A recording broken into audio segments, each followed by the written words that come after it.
Hello and welcome to Fletch and Sav, the best bits today, live from White Hart Lane ahead of Tottenham versus Sunderland. Well, what a week of football we've had, Fletch. 12 goals on the channel. We just couldn't wait to get started. Anyway, he's on the show this morning. 300 black.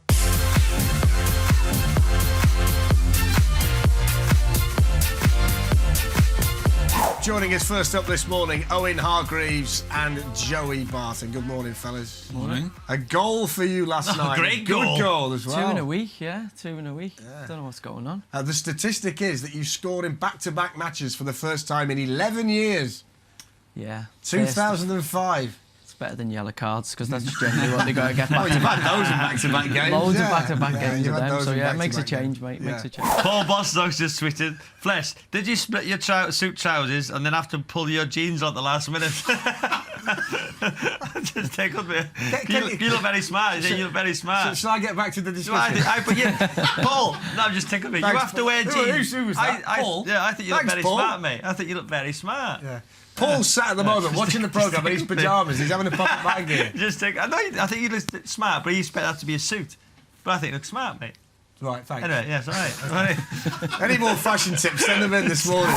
Harry Redknapp's joined us. Good morning. Harry. Morning, lads. You okay? First thing we've got to ask you today, we should be talking about Adebayor in the previous part. Being linked Yeah. with a few clubs, Crystal Palace, one of them. Alan Pardew said he's trying to work out whether he's right for Palace and whether Palace are right for him. If you're a manager now and you know Adebayor well, would you take a punt on him at this stage? And what are the pros and cons of having him in your side? Yeah, I'll take him for sure. To the end of the season, you couldn't go wrong with him. You know, he loves playing football. He's a good trainer. He's out there every day after training, practicing, working on his shooting. He's always enthusiastic every morning when he comes into work. And as a player, you know, when he's 6'4", he's got great ability. He's a no-brainer on a free. I mean, he's a you know, people think he's a little bit cocky at times. He comes over that way and. Is he easy to manage? Yeah, it was no problem. Never caused me a problem. I remember, you know, one morning we trained. We used to have the worst player on a Friday. He used to get a £50 fine for the local charity up the road, little for kids' hospice, you know. And he never paid his. And Sebastian Basson said to him, "Come on, Addy." He said, "You earn £200,000 a week, and you ain't paid £50 in for the charity for being the worst player last week." He said, "Don't insult me. I earn 225." Middlesbrough flying high at the top of the championship table, and one of their former players is our cult hero this week. It's Bernie Slaven. I was brought up in a council estate in Glasgow, and as a kid you either wanted to be a footballer, a pop star or on the dole. I couldn't sing, unfortunately. The nickname that I had was Wolfman. When I came to Middlesbrough there was Pallister, Cooper, Mugger, big Mugger, blonde. So it was the blonde babes, and then I jumped in the bath with this big hairy chest and medallion and that. So Peter Begrave went, "It's the Arsene Werewolf." That was it, the Arsene Werewolf sort of stopped, but nobody outside knew that.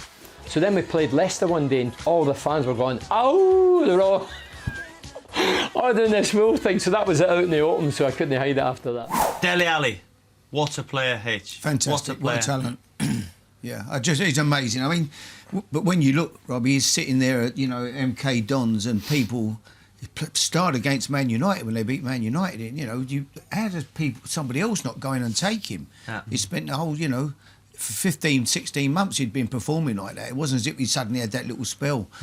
You know, you'd have to see some of the scouts reports who went and looked at him and see why other clubs didn't come in for him. Let's have a look at your tweet. Yeah. You said this week. The nearest thing you've seen to Steven Gerrard. He can score goals, tackle, head it, pass it. Yeah, I think he's got a side to him. He's aggressive. He's got an edge about him. He can do everything. He can head it. He can shoot. He dribbles. He tackles. I'm not sure whether you put your hat on him for the first game of the Euros. Is that England's problem to a large extent, that we get someone like him, and we are a little bit reluctant to say, well, let's go with him, let's put him in there, let him be in there for the next decade, let him win 100 caps if that's how good he is.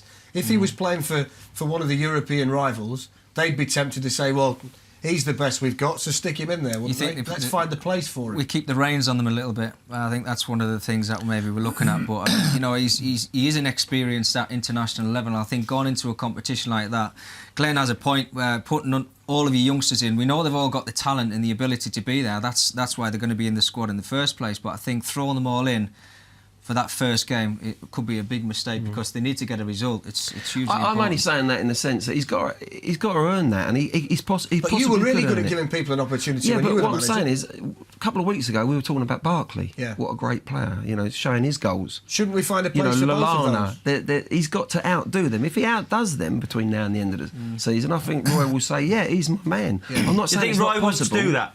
I don't know. I'm not sure. No, I don't think he would. Another guest making his debut on the show today is an old team, and I've got to say one of the funniest, great lad, great lad, David Bentley.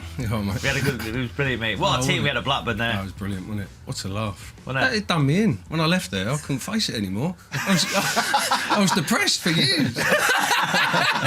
It's a problem. I spent half my time here just like that. Oh, I want to go back to Blackburn. I loved it there. After Spurs, you just went. Nobody knew who you were, and we were saying I couldn't understand because you loved it. Yeah, I just think I didn't deal with it very well. A lot of things happen in your personal life, and loads of things are happening. I'm not wired up to deal with things like that. You're better off if you're a bit robotic, isn't you? You're a bit, you come in, nothing. I was a bit. You were worrier.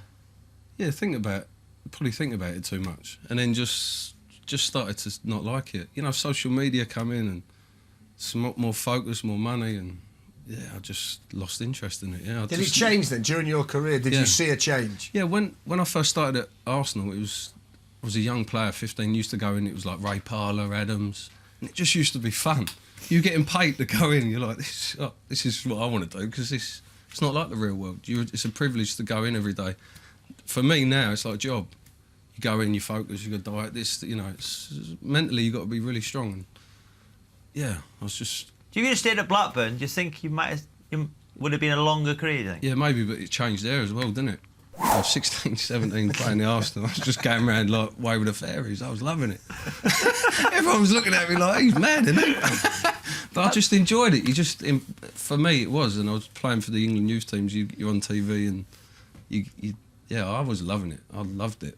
I loved every minute That's of what it. surprised me about it. Like, obviously, you finished so young and not had a massive injury. And obviously, seeing you as a young lad and obviously seeing the ability you had was how... you seem to thrive on the limelight. Loved it. And now when I hear you say this, I'm like, wow, that's Do you really ever miss interesting. I just got to the point, you change as you get older, didn't you? I think I got to a point, I was just like, this is boring. I was going into training, there was no one talks, you just went in, had a massage, everyone's like getting ready for the game. And there was no you used to chop me clothes up and nick me shoe. I used to get, when I was young, like when you went in, you were a bit scared to go. It was like you were butterflies of going in. I'm going to get caned. You had a new car or your car would be nicked or. Maybe you got the England squad. We were on a night out with me. Oh, you just hitched me up, didn't you? Yeah, but I took it. Then I was all nervous because in training we were, all week. It's like you get this phone call off the manager on Friday morning. 8:30, so he does. Everyone knows 8:30. You got to have your phone on you. I get a phone call. Sven, wasn't it? Was it? Yeah. Who was it? Was it? No, it was McLaren. Steve McLaren.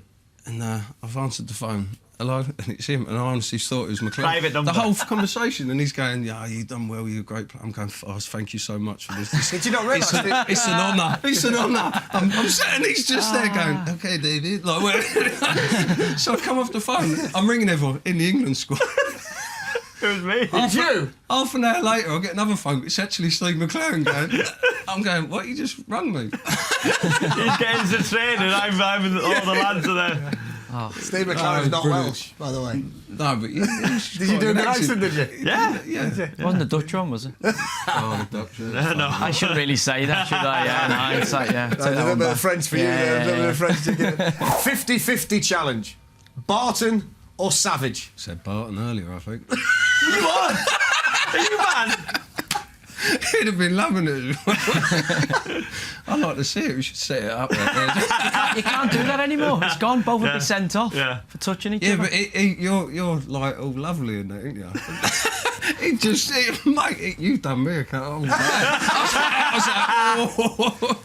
Those are the days. Munch you, mate. Guys, we've actually asked everybody else in the Winnebago this morning as well. This is what they said. But I'm putting my money, I think, on Robbie. I think probably Robbie would win the fight afterwards, but Joey would win the tackle. Sav, it was a bit of a toughie, but I think I've got to go. I've got to go against him on this one. Depends also if it's raining. If Rob's hair might get messed up, I'll go for Joey. If it's one of those days where he's worried about his hair. I upset Joey once in a North East derby. Do you remember a header on goal? Seb Larson pulled off a great save. Handballed it. My last He forgot game he wasn't in for goal, Newcastle. remember? My last game for Newcastle at the Stadium of Light, and never scored in a derby, and you missed that, and he's literally punching He's it. absolutely. I He's pulled off a forgive you, great mate. save. I I forgive told me he's gone full And length. you missed it. And A I've missed header it. as well. I never scored headers. Yeah. Not like you, mate. You'd have took the penalty, wouldn't you? I'd have took the pen as well, and you'd have to send them off. We ended up would have drawing been them sent 1-1. off. I'd have won. You won 1-0. No, Ryan scored. Taylor equalised 1-1. I thought it was 1-0. Do you know No, why I 1-1. remember? Because I thought Pards had come in and absolutely tear a strip off when they won 1-0. He didn't care about the Oh, right, penalty. did we win 1-0? Was David one of those you're referring to who said something and legged it? No, he wasn't. No, but he was. He was looking at you very He was inquisitively. sometimes light on his feet. Sometimes was David. But what I booked him for diving against Sunderland. You know, I mean, What do I look like that? It's Charlie in the Chocolate Factory. You in a hole there? Even Modric is towering over you. That's weird, isn't it?